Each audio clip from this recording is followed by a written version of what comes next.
பிரச்சனையே இல்லைன்னு சொல்லிட்டு இருந்த ஆளு, இந்த ஈரானுக்கும் எதிராக இஸ்ரேலும் அமெரிக்காவும் போர் தொடுத்த போதெல்லாம் அதை பத்தி கொஞ்சம் கூட கவலைப்படாம ட்ரம்ப் கண்டுபிடிச்சிருந்த ஆளு, நெதன்யாவை கண்டுபிடிச்சிருந்த ஆளு, இப்போ திடீர்னு நம்மளை வந்து நீங்க சாப்பிடாதீங்க, தூங்காதீங்க, உட்காருங்க அப்படின்னு சொல்ற மாதிரி இருக்கு. வேடிக்கையா இருக்கு. அப்போ கேட்ட பொழுது இல்லைல்ல ஒன்றும் பிரச்சனையே இல்லை, நம்ம வந்து ட்ரம்ப் கிட்ட பர்மிஷன் வாங்கி ஒரு ஆயில் வாங்குறோம்லாம் ஒரு ஒரு இறையாண்மை பற்றி நாட்டுக்கு அசிங்கமான வார்த்தைகள். அதெல்லாம் ட்ரம்ப் நமக்கு அனுமதி கொடுத்துருக்காரு. ட்ரம்ப் யாரு? நமக்கு அனுமதி கொடுக்க அவர் யாரு? இவங்க உறவுனால பிரச்சனை. தங்கம் கையில் இருந்தால் நமக்கு ஒரு சேமிப்பு இருக்கும் அப்படிங்கிற சென்ஸில் தான் மக்கள் வாங்குறாங்க. அதை நீங்கள் வந்து அது பண்ணக்கூடாதுன்னு சொல்கிறீங்க வச்சுக்கோங்க. மாற்று என்ன அவங்களுக்கு? சப்போஸ் ஒரு நெருக்கடிக்கு அவங்க எதிர்பார்த்து கொஞ்சம் சேவ் பண்ண நினைக்கிறாங்க வச்சுக்கோங்க. மதிப்பு இழக்காத மாற்று ஒன்று சொல்லுங்க நீங்கள். இப்போ இந்திய பொருளாதார நெருக்கடியை சமாளிக்க சாமானிய மக்கள் தான் முன் பண்ணணும். ஏன்னா காப்பீட்டு நிறுவனங்களுக்கு கொடுக்கப்பட்ட வரி சலுகைகள் இருக்கு, அப்படின்னா தள்ளுபடி செய்யப்பட்ட வாராக்கடன்கள் இருக்கு. இதெல்லாம் வச்சு இதெல்லாம் பத்தி ஏன் அவங்க பேசுறாங்க? நாட்டில் வந்து முன்னேற்றம் இருக்கணும், முதலீடுகள் செய்யணும். அரசால செய்ய முடியல, அவங்க செஞ்சிருக்கிறாங்க. கொஞ்சம் கடன் திருப்பி கொடுக்காம இருக்காங்க, பரவாயில்ல. விவசாயி கொடுக்காம இருந்தா பரவாயில்லன்னு சொல்றீங்களா? வணக்கம் சார். வணக்கம் Shweta, nice to see you. சொல்லுங்க. இப்ப ஹைதராபாத்ல நடந்த பிஜேபியோட பொதுக்கூட்டத்துல பிரதமர் மோடி என்ன சொல்லியிருக்காருன்னா, ஒரு அறிவுரையை சொல்லியிருக்காரு. என்னன்னு பார்த்தோம்னா, தங்கத்தை வந்து ஒரு வருஷத்துக்கு சேர்க்காதீங்க, வெளியூருக்கு போறதை வந்து நிறுத்தி வைங்க அப்படின்னு சொல்லியிருக்காரு. அதுக்கப்புறம் வந்து மூணாவதா பெட்ரோல் டீசல் விலை வந்து பயன்பாட்டை குறைக்கிறதுக்காக ஒர்க் ஃப்ரம் ஹோம் பாருங்க அப்படின்னு சொல்லியிருக்காரு. இது சாத்தியமா? இதெல்லாம் பண்ணா பொருளாதார ஒரு நெருக்கடி வந்து குறைக்க வாய்ப்பு இருக்கா? பிரச்சனையே இல்லைன்னு சொல்லிட்டு இருந்த ஆளு, இந்த ஈரானுக்கும் எதிராக இஸ்ரேலும் அமெரிக்காவும் போர் தொடுத்த போதெல்லாம் அதை பற்றி கொஞ்சம் கூட கவலைப்படாம ட்ரம்ப் கண்டுபிடிச்சிருந்த ஆளு, நெதன்யாவை கண்டுபிடிச்சிருந்த ஆளு, இப்போ திடீர்னு நம்மளை வந்து நீங்கள் சாப்பிடாதீங்க, தூங்காதீங்க, உட்காருங்க அப்படின்னு சொல்கிற மாதிரி இருக்கு. ரொம்ப வேடிக்கையாக இருக்கு. நாட்டு அரசு என்ன செய்யணும்? இப்படி வரும்னு தெரியும், எல்லாரும் பேசுகிறாங்க, ஊரில் உலகம் பூரா பேசுகிறாங்க. மெத்தனமாக இருந்துட்டு இப்போ நம்மள்ட்ட வந்து ஏதோ தினம் ஏழை மக்கள்லாம் தங்கமாக வாங்கிட்டு இருக்கிறாங்க. அதான் பிரச்சனையா? இப்போ வெளிநாட்டு மூலதனம் வெளியே போகுது. இங்கே வந்திருந்த வெளிநாட்டு ஊக மூலதனம் வெளியே போகுது. இப்போ ஏன்னா இந்தியாவோட எதிர்காலத்தை பற்றி நம்பிக்கை இல்லை அவங்களுக்கு. இன்னொன்று ரூபாய் மதிப்பு சரிஞ்சிக்கிட்டே போகுது. சமயத்துக்கு மேலே டாலரை கொண்டாந்துட்டு அப்புறம் திரும்பி அதை வந்து ரூபாயிலேருந்து டாலரை மாற்றும் போது அவங்களுக்கு இழப்பு ஏற்படும்ல. ரூபாய் விலை சரிஞ்சிக்கிட்டே இருந்தது வச்சுங்க. ஒரு 50 ரூபாய்க்கு ஒரு டாலர்னு 100 ரூபாய்க்கு ஒரு டாலர் என்ன ஆகும்? அவன் கொண்ட பணத்தில் பாதி அவனுக்கு கிடைக்காது. ஸோ இயல்பாக அவன் வெளிநாட்டு மூலதனங்கள் வெளியே போகுது. உள்நாட்டில் வந்து உற்பத்தியை பெருக்குவதற்கோ, சந்தையை ஊக்கப்படுத்துவதற்கோ அல்லது வளர்ச்சியை ஊக்கப்படுத்தவோ அரசு முதலீடுகள் மேற்கொள்ளணும். இவர் முதலீடுகள் மேற்கொள்ள மாட்டார். இந்த பிரச்சனையை பற்றி எந்த அக்கறையும் இல்லாமல் எல்லாம் சரியாக இருக்குது என்று இவ்வளோ நாள் பேசிக்கிட்டு இருந்தாங்க. திடீர்னு முடிச்சுக்கிட்டு இந்த மாதிரி நீங்கள் வந்து தங்கம் வாங்காதீங்க. ஏதோ மக்கள் தங்கம் வாங்க தான் விஷயம். மக்கள் வந்து அதிகபட்சம் 1 பவுன் வாங்க போகிறோம், 2 பவுன் வாங்க போகிறோம். ஏழை ஜனங்க, சாதாரண ஜனங்க. இவருடைய கூட்டாளிகள் வேணால் குஜராத்தில் அங்கங்கே அவங்க வந்து பெரிய அளவில் வியாபாரம் பண்ணுறவங்களாக இருக்கும். பட் இது அபத்தமான ஒரு ஸ்டேட்மெண்ட் பார்த்தேன்.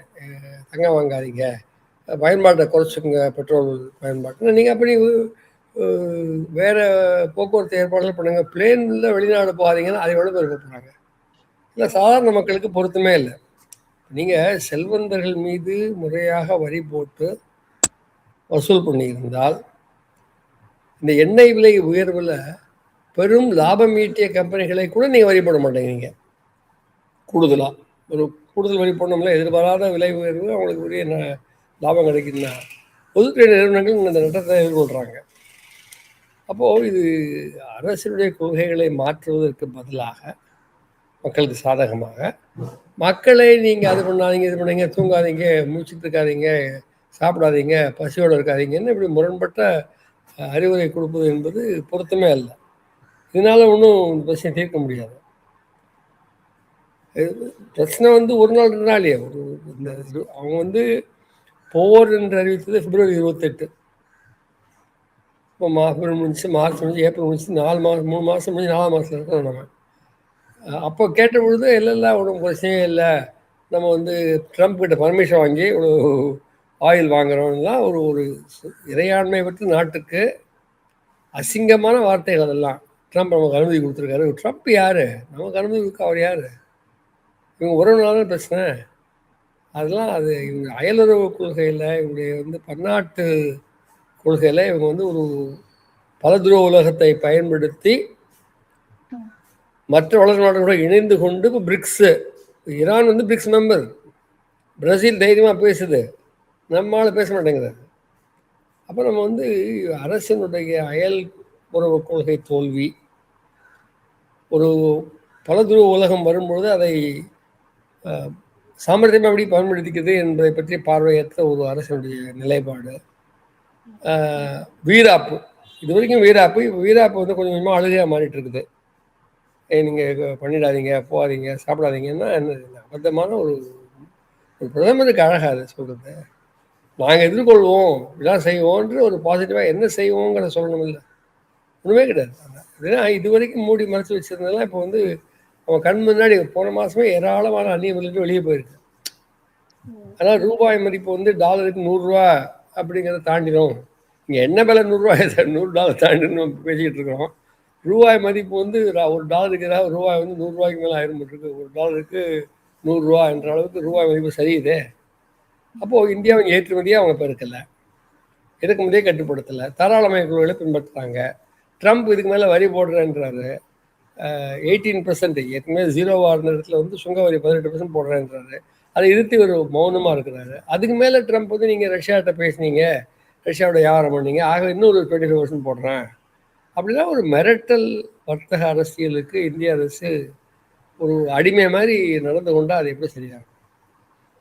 இப்ப சாமானிய மக்கள் வந்து தங்கத்தை மையப்படுத்தி தான் அவங்களோட சேமிப்பு இருக்கு. 1 வருஷத்துக்கு தங்கத்தை வாங்காதீங்க அப்படின்றப்ப அவங்களோட சேமிப்பு பாதிக்காதா? இல்லை, சாதாரண மக்கள் வந்து அன்றாட தங்கம் வாங்குறது இல்லை. சாதாரண மக்கள் வந்து அன்றாட சாப்பாடையே கஷ்டப்படுறாங்க, அது வேற. ஓரளவு வசதியான மக்கள் வந்து குடும்பம், நம்மளுடைய பழக்க வழக்கங்கள், மரபுகள் காரணமாக திருமணம், நல்லது கெட்டதுக்கு செலவழிக்க வேண்டி வருது. அதனால ஒன்றும் நாட்டுக்கு பெரிய பாதிப்பு இல்லை, அவங்க காரணம் இல்லை. பெரும் வியாபாரிகள், ஊக வணிகர்கள் கோல்டை வந்து ஒரு அசட்டாக வச்சு, இப்போ நீங்கள் வந்து ஒருத்தட்ட போய் ஒரு சேமிப்பு வச்சுக்க ஒருத்தர், அவர்கிட்ட போய் நீங்கள் தங்கம் வாங்காதீங்க அப்படின்னா அவர் என்ன கேட்பாரு, சரி நான் தங்கம் வாங்கலை, அப்போ நீங்கள் வந்து என்னுடைய பணம் மதிப்பு குறையாமல் இருக்கிறதுக்கு உங்கள்ட்ட தான் ஏற்பாடு இருக்கா? என்ன வட்டி வீதம் கொடுக்குறீங்க? இல்லை என்னுடைய பணம் வந்து வீணாக போகாது, காணாம போகாதுங்கிற உத்தரவாதம் கொடுக்க முடியுமா அப்படின்னு அவங்க கேட்குறாங்க. இயல்பாக இருக்கும் இல்லை. இப்போ நீங்கள் வந்து வெளிநாட்டில் பணத்தை கொண்டுறான், வந்து மிடில் ஈஸ்ட்லேயே வரான் வச்சுங்க, ஒன்று டாலர் பூரா ரூபாயை மாற்றிட்டு ஒரு 6 மாதம் கழிச்சு அந்த ரூபாய்க்கு வந்து சுத்தமாக டாலர் மதிப்பு ரொம்ப குறைஞ்சி போச்சு வச்சுங்க, என்ன பண்ணுவோம்? ஸோ அதனால் தங்கம் வாங்கி வச்சுதான் வச்சுங்க, மதிப்பு குறையாது. தங்கம் வாங்குறதுங்கிறது குடும்பத்தில் திருமணங்கள் அதுக்கு வாங்குறது மட்டும் இல்லை, ஒரு தங்கங்கிறது ஒரு அசெட். அதனால் அது வந்து விலை உயர்விலிருந்து தங்களை பாதுகாத்து கொள்ள விலை குறையாத ஒரு பொருள் எல்லா காலங்களிலும் தங்கம் விலை குறைவது ரொம்ப அபூர்வம். ஆகவே தங்கம் மற்ற விலைகளெல்லாம் இது எதான பிரச்சனை ஆனாலும், விலைவாசி உயர்ப்பட்டாலும் தங்கம் கையில் இருந்தால் நமக்கு ஒரு சேமிப்பு இருக்கும் அப்படிங்கிற சென்ஸில் தான் மக்கள் வாங்குகிறாங்க. அதை நீங்கள் வந்து அது பண்ணக்கூடாதுன்னு சொல்கிறீங்க வச்சுங்க. மாற்று என்ன அவங்களுக்கு? சப்போஸ் ஒரு நெருக்கடிக்கு அவங்க எதிர்பார்த்து கொஞ்சம் சேவ் பண்ண நினைக்கிறாங்க வச்சுங்க, மதிப்பு இழக்காத மாற்று ஒன்று சொல்லுங்கள். நீங்கள் இந்திய அரசுடைய பத்திரங்களை பற்றா மதிப்பு இழக்காமல் இருக்குமா? போதுமான வட்டி கிடைக்குமா அவங்களுக்கு? அதே நேரத்தில் நீங்கள் என்ன பண்ணுறீங்க, பெரிய பெரிய இந்திய அந்நிய பெருங்கம்பெனிகளுக்கு தொடர்ந்து வரி செலவு கொடுத்துட்டே இருக்கிறீங்க. அதான் அரசுக்கு நிறைய இழப்பு ஏற்படுது. அப்போல்லாம் என்ன ஒரு கதையாடல் முன் வைக்கிறீங்க, இல்லை இந்த பெரிய பெரிய கம்பெனிகளுக்கு வந்து வரி செலவு கொடுத்தா அவங்க முதலீடு செய்வாங்க, வேலை வாய்ப்பு ஏற்படும், நாடு வளர்ச்சி அதிகமாகும் என்றெல்லாம் நீங்கள் கதையாடல்கள் மீண்டும் மீண்டும் பல முறை சொல்லியிருக்கீங்க. ஆனால் அதே மாதிரி ஆத்ம நிர்பார் என்று வாயில நுழையாத ஒரு ஹிந்தி சொல்ல தன்னை போட்டு இந்த சுயசார்பை பற்றி பேசுகிறீங்க. அது நடைமுறையில் நீங்கள் 12 வருஷம் ஆட்சியில் இருக்கிறீங்க. சுயசார்பை பற்றி நீங்கள் ஒரு காய நகரத்தில் இது வரைக்கும் பேச்சு தான். மோடினா பேச்சு, ட்ரம்ப்னா பேச்சு.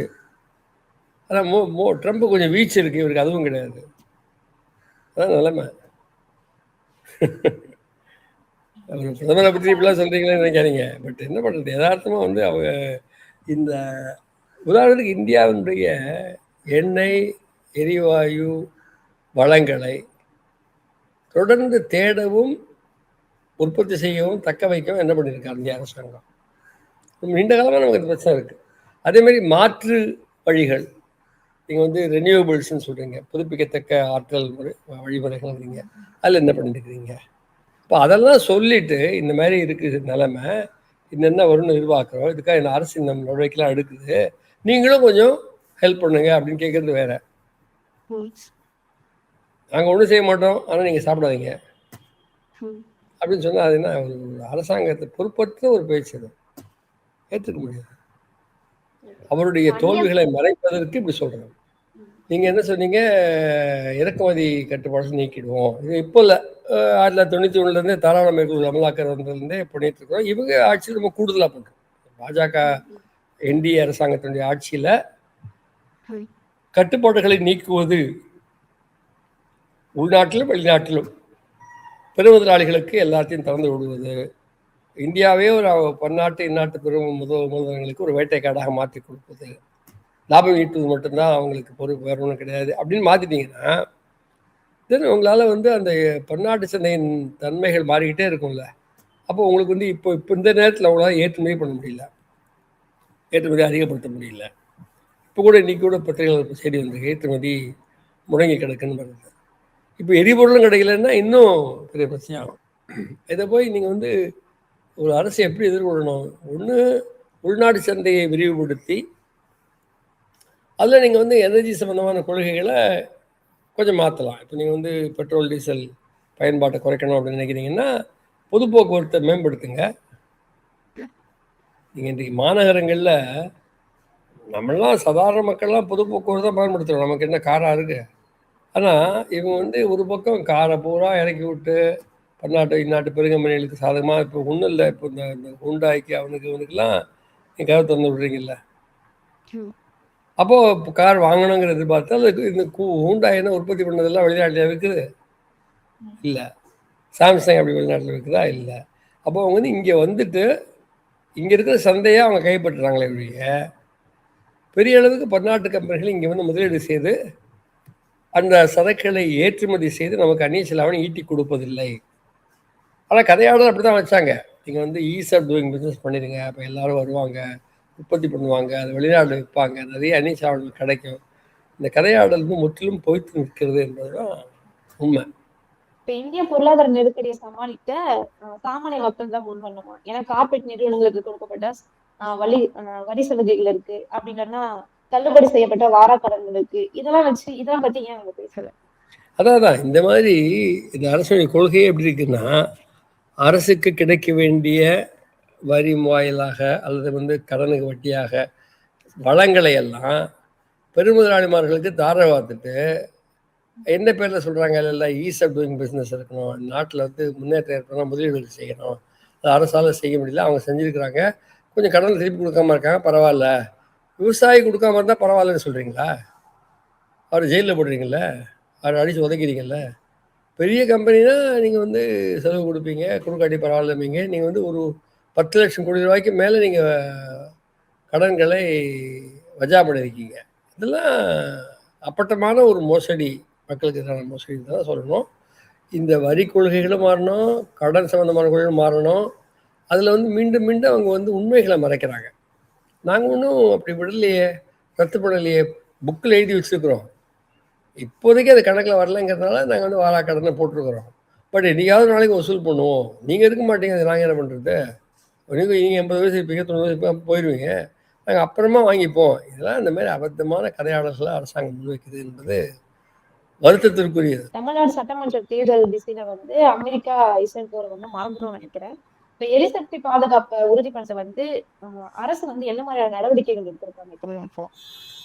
இல்லை, இப்போ எரிசக்திக்கு ரொம்ப நாளாக நம்ம பேசிட்டு இருக்கிறது ஒன்று, மேலை நாடுகள் தொடர்ந்து வலியுறுத்துவது பன்னாட்டு அரங்குகளில் நீங்கள் வந்து நிலக்கரி பயன்பாட்டை குறைச்சிக்கோங்க அப்படின்னு அவங்க வலியுறுத்துகிறாங்க. ஆனால் அது ஒரு நியாயமான கோரிக்கை அல்ல. ஏன்னா நீண்ட காலமாக நம்முடைய எரிசக்தியினுடைய பிரதானமான மூலம் என்பது நிலக்கரியாக தான் மேலை நாடுகளில் இருந்திருக்கு. உலகத்தினுடைய கார்பன் பட்ஜெட்டை பூரா அவங்க எடுத்து பயன்படுத்திட்டு வளரும் நாடுகளுக்கு நீங்கள் வந்து கார்பன் பயன்படுத்தாதீங்க என்று அறிவுறுத்துவது என்பது நியாயமான ஒன்று அல்ல. ஆக இந்த பன்னாட்டு தன்மையில் பார்க்கும்பொழுது கிளைமேட் சேஞ்ச் பிரச்சனையில் இந்தியா போன்ற நாடுகள் தங்களுடைய கார்பன் உரிமை கோருவது தப்பல்ல. ஆனால் அதோடு சேர்த்து நம்ம என்ன உணர வேண்டியிருக்குன்னா, நம்மளும் கொஞ்சம் நம்முடைய ரெனியூவபிள் எனர்ஜியை நோக்கி, புதுப்பிக்கத்தக்க ஆற்றல் மூலங்களை நோக்கி செல்ல வேண்டும். அப்போ இந்த எலக்ட்ரிக்கல் வெஹிக்கிள்ஸ் வருது, இவி வருது, வேறு பல அம்சங்கள் வருது. இன்னும் பார்த்தீங்கன்னா ஒரு பக்கம் இதை பேசிக்கிட்டு மறுபக்கம் என்ன பண்ணுறோம், இந்த பன்னாட்டு பெருங்கம்பெனிகளுக்கு இங்கே வந்து நம்ம சென்டர்ஸ் அவங்க அமைக்கிறாங்க. அதெல்லாம் பயங்கர ஏஐ சென்டர்ஸ், ஆட்டோமேட்டிக் இது ஆர்டிஃபிஷியல் இன்டெலிஜென்ஸ் சென்டர்ஸ், அதெல்லாம் பயங்கரமாக பவர் கன்சியூம் பண்ணும். அதுக்கான ஏற்பாடு என்ன, அதுக்கு நம்ம என்ன வகையில் ப்ரொடியூஸ் பண்ண போகிறோம், அப்புறம் நம்முடைய ஆற்றல் தேவைகள் எவ்வளவு, நம்மிடம் உள்ள இயற்கை வளங்கள் என்ன, புதிய தொழில்நுட்பங்களை பெற்று அதன் மூலமாக இதை குறைப்பதற்கு நம்ம என்ன பண்ணிக்கிட்டு இருக்கிறோம், இதை பற்றியெல்லாம் மக்களுக்கு தெளிவாக சொல்லணும். இல்லை ஒரு நேற்று தமிழக முதலமைச்சர் விஜய் வந்து ஒரு வெள்ளைத்தாள் வைக்க போறேன்றாரு. அது என்ன வைக்கிறாரு வரும்பொழுது பார்ப்போம், அது வெள்ளையா இருக்கா வேற மாதிரி இருக்காங்கலாம் அப்புறம் பார்க்கலாம். பட் ஒன்றிய அரசு மக்கள் மத்தியில் இதுதான் நிலைமை எனர்ஜியில், இதெல்லாம் நாங்கள் பண்ணினோம், இதுதான் வெற்றி கிடைச்சிருக்கு, இவ்வளோ கேப் இருக்குது என்று சொன்னாலாவது அதுக்கு மேலே நம்ம பேச முடியும். 19 ரூபா நீங்கள் வந்து காரை ஓட்டாதீங்க, டூ வீலர் ஓட்டாதீங்கன்னா இதெல்லாம், அதாவது மிகப்பெரிய அளவுக்கு இவற்றையெல்லாம் பயன்படுத்துது பெரிய பெரிய கம்பெனிகள் தான், செல்வந்தர்கள் தான், சாதாரண உழைப்பாளி மக்கள் அல்ல. இப்போ விவசாயத்துக்கு இது இந்த இதெல்லாம் பேசிகிட்டு இருக்கோம்ல நம்ம, நீங்கள் கூட இதெல்லாம் சொன்னீங்க. ஆனால் விவசாய உற்பத்திக்கான உரம் கிடைக்க மாட்டேங்குது, ரசாயன உரம், இந்த பன்னாட்டு நெருக்கடியால். அப்போ அந்த பிரச்சனையில் நீங்கள் அமெரிக்க அரசோடு நின்று நீங்கள் வந்து ஐக்கிய நாடுகள் சபையில் கைகோர்த்து நிற்கிறீங்க. அங்கே வலுவாக நாடுகளை திரட்டி அமெரிக்க வல்லரசனுடைய இஸ்ரேலினுடைய படுகொலைகளுக்கு அராஜகங்களுக்கு எதிராக ஒரு நிலைப்பாட்டை எடுத்து பன்னாட்டு வர்த்தக போக்குவரத்து பற்றிய விதிமுறைகளை எல்லாம் அமெரிக்கா அப்பப்போ மாற்றிக்கிது, ஏற்றுக்கொள்ள முடியாதுன்னு சொல்லணும். நீங்கள் எங்கேருந்து 18% உங்கள் மேலே வரி போடுற பிரச்சனை வந்துச்சு? நீங்கள் ஏதாவது கேட்டிங்களா? இல்லை நீ எப்படி 18% போடலான்னு கேட்டிங்களா? இல்லை. அப்போது கிட்டத்தட்ட ட்ரம்ப் சொல்லுவார், நீங்கள் செய்வீங்க அப்படின்றது தான் அது சரியா இருக்கும். இறுதியா சாமானிய மக்களை கட்டுப்படுத்தி மக்கள் கொஞ்சம் தலையிடாம ஒன்றிய அரசு என்ன செஞ்சிருக்கணும்னு நினைக்கிறேன்? இல்லை அதான் அவங்க வந்து இந்த இந்த பன்னாட்டு சந்தையில் ஒரு சிக்கல் ஏற்பட்டுருக்குங்கிறது உண்மை. இந்த ஈரானுக்கு எதிராக இஸ்ரேலும் அமெரிக்காவும் போர் தொடுத்ததுனால கச்சா எண்ணெய் விலை கிடுகிடுன்னு உயர்ந்திருக்கிறது. அதான் மற்ற எரிபொருட்களுக்கும் அதான் நிலைமை. அங்கே ஒரு யதார்த்தமாக ஒரு நெருக்கடி இருக்குது. இது ஒரு அரசனுடைய பிரச்சனையாக மட்டும் பார்க்க முடியாது. அப்போ அதை எதிர்கொள்வதற்கு ஒன்று அந்த போரை ஒன்று முடிவு கொண்டு வர வேண்டும். அதை எப்படி கொண்டு வர முடியும்? இஸ்ரேல் வந்து அங்கே ஒரு தொடர்ந்து பன்னாட்டு சட்டங்களை மீறி ஒரு இனப்படுகொலை பண்ணிட்டு இருக்காங்க. அதை எதிர்த்து நீங்கள் குரல் கொடுக்க தயாராக இல்லை. ட்ரம்ப்போட மிரட்டல்களுக்கு தக்க பதிலடி கொடுக்காம பம்மிக்கிட்டே இருக்கிறீங்க, ஓப்பனாக ஒன்றும் சொல்ல மாட்டேங்கிறீங்க. அப்போது சில பிற நாடுகள் இருக்குது, சைனா இருக்குது, ரஷ்யா இருக்குது, பிரேசில் இருக்குது, இன்றைக்கி பல நாடுகள் வந்து ஈரான் பக்கம் நிற்கிறாங்க. ஈரான் அரசினுடைய எல்லா கொள்கைகளையும் நம்ம ஆதரிக்க வேண்டியதில்லை. ஆனால் ஒரு வளரும் நாடு, அதுவும் பிரிக்ஸு உறுப்பினரை அமெரிக்க வல்லரசு தாக்கும் பொழுது அதை எதிர்த்து நம்ம வந்து கூட்டாக குரல் கொடுத்தா தானே அவங்களும் நம்ம பிரச்சனைகளுக்கு வருவாங்க. அப்போது அவருடைய அயல்நாட்டு கொள்கையினுடைய தன்மை என்பது நம்மளை ஒரு பலவீனமான இடத்துல விட்டுருக்கு. ஆகவே இது இன்றைக்கி வந்து இந்திய நாட்டுக்குள்ளே அதை என்ன செய்ய முடியும் அப்படின்னு பார்த்தீங்கன்னா, ஆராய்ச்சியை தீவிரப்படுத்தி மாற்று எரிபொருளுக்கான வாய்ப்புகளை அறிவியல் தொழில்நுட்ப ஆராய்ச்சிகள் மூலம் தேடலாம். அது ஒரு டைம் எடுக்கும், நாளைக்கே வந்துடாது இல்லையா? அதேமாதிரி நமக்கு நேசமாக இருக்கக்கூடிய நாடுகளோட இன்னும் கொஞ்சம் நெருக்கமாக பேசி நம்ம வந்து நம்முடைய எண்ணெய் வரத்தை உறுதிப்படுத்திக்கலாம், கச்சா எண்ணெய் வரத்தை உறுதிப்படுத்திக்கலாம். அதுக்கான வாய்ப்புகள் இருக்குது. ஈரான் கூட நம்முடைய கப்பல்களை எல்லாம் ஒன்றும் செய்யலை, அப்படி நல்லா பண்ணிட்டு தான் இருக்கிறாங்க. ரஷ்யா வந்து நமக்கு தொடர்ந்து கச்சா எண்ணெய் கொடுத்து கொண்டிருக்கிறது. இப்போ ரீசெண்ட் பீரியடில் ரஷ்யாட்ட நிறைய வாங்கியிருக்கிறோம். மக்கள் சினமும் வந்து இந்த ஈரானுக்கு எதிரான யுத்தத்தில் தைரியமாக ஒரு அமெரிக்க நிலைப்பாட்டுக்கு விரோதமாக எதிராக ஈரான் பக்கம் நிற்குது. ஓப்பனாக அது அவங்களும் பண்ணுறாங்க, ரஷ்யாவும் பண்ணுறாங்க. நீங்கள் அதுவும் பண்ணல. ரஷ்யா அவங்க, அப்புறம் லூலாவோட பிரசீல். ட்ரம்ப்பு ஒரு நாட்டு ஜனாதிபதியை அவர் பெட்ரூம்ல தூக்கிட்டு போயிடுறான். இதெல்லாம் அதை கண்டிக்க கூட உங்களுக்கு தைரியம் இல்லை. இது வரைக்கும் இந்திய அரசு மதுரோவும் அவர் துணைவியாரும் கடத்தப்பட்டதை பற்றி ஒரு வார்த்தை சொல்லல. தொடர்ந்து இஸ்ரேல் குண்டு பொழிந்து, அமெரிக்கா குண்டு பொழிந்து, ஈரான் நாட்டுடைய தலைவர்கள் பலரை கொண்டிருக்கிறாங்க. நீங்கள் வாயை திறக்க மாட்டேங்கிறீங்க. அப்புறம் ஈரான் உங்களுக்கு ஹெல்ப் பண்ணணும்னு எதிர்பார்க்குறீங்க. அப்படியே அவங்க பண்ணுறாங்கங்கிறது வேற. இன்றைக்கி அவங்க பண்ணிட்டு இருக்கிறாங்க. ஏன்னா அவங்க வந்து இந்தியா ஒரு நட்பு நாடாக கருதுறாங்க. பட் அரசு இதை செய்ய வேண்டுமோ அதை செய்யவில்லை. அது கொஞ்சம் தீவிரமாக ஆராய்ச்சியை கட்டுப்படுத்த வேண்டும். உடனடியாக வந்து தேவையற்ற எரிபொருள் பயன்பாட்டை கட்டுப்படுத்தணும். அப்போ விமானங்கள், நீங்கள் விமானத்தில் போகாதீங்கன்னா, யார் நீங்கள் விமானத்தில் போகிறீங்களா? நான் போகிறதில்ல. யாரும் டிக்கெட்லாம் வாங்கி தரதில்லை. நம்ம இப்படி சும்மா விமானத்தில் ஏறி போக முடியுமா? கூட காத்தாடி விடலாம், விமானத்தில் ஏறி போக முடியாது. அதாவது அது பொருத்தமற்ற ஒரு உரை அது. அவர் நிகழ்ச்சி இருக்கிற ஹைதராபாத் வரை நமக்கு இல்லை, மக்களுக்கு இல்லை. மக்களே தங்க வாங்காதீங்க, மக்களே பிளேனில் போகாதீங்க. தினம் மக்கள் பிளேனில் போயிட்டு இருக்கிறாங்க. ஆனால் அது ஒரு அபத்தமான ஸ்டேட்மெண்ட்டு. அது இந்த வழக்கம் போல் மோடி வந்து பிரச்சனையினுடைய மையக்கருவுக்கு வராமல் ஒரு டமால்டுமில்னு ஸ்பீச் அடிக்கிற பாணியில் தான் இருக்காரு. அது ஆரோக்கியமானது அல்ல என்பதுதான் நான் சொல்ல வேண்டும். கருத்திருக்கும் தேங்க்யூ.